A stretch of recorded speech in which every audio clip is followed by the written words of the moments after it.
మీ ఆహారంలో బఠానీలను చేర్చుకోవడం ఆరోగ్యానికి చాలా ఉపయోగకరం. ఇవి చౌకగా లభించడమే కాకుండా శరీరానికి అవసరమైన మాంసకృతులు, పీచు పదార్థం మరియు ఇతర పోషకాలను అందిస్తాయి. ఈ బఠానీలను సులభంగా మీ ఆహారంలో చేర్చుకోవడానికి 5 కారణాలు ఇవాళ చెప్తాను, వినండి. మొదటిది, బఠానీలు మొక్కల ప్రోటీన్కి మంచి మూలం. ఇవి కండరాల సంరక్షణకు, రోగ నిరోధక శక్తి పెంపుకు చక్కగా సహాయపడతాయి. ఇక రెండోది, వీటిలో పీచు పదార్థం సమృద్ధిగా ఉండటం వల్ల జీర్ణక్రియ మెరుగుపడి మలబద్ధకం తగ్గిపోతుంది. ఇక రక్తంలో చక్కెర మరియు కొలెస్ట్రాల్ స్థాయిలు నియంత్రణలో కూడా ఇవి సహకరిస్తాయి.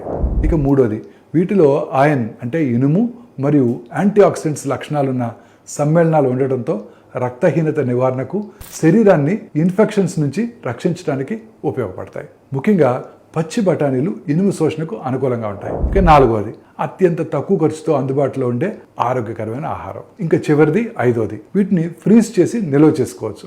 అవసరానికి తగినంత మాత్రమే వాడుకోవచ్చు. వంట చేయడం కూడా చాలా సులభం కావడంతో అన్నము, కూరలు, సూప్స్ వంటి అనేక వంటకాల్లో సులభంగా చేర్చుకోవచ్చు. నేను కూడా వారానికి 1 లేక 2 సార్లు బఠానీ పన్నీర్ కర్రీ చాలా ఇష్టంగా తింటూ ఉంటాను.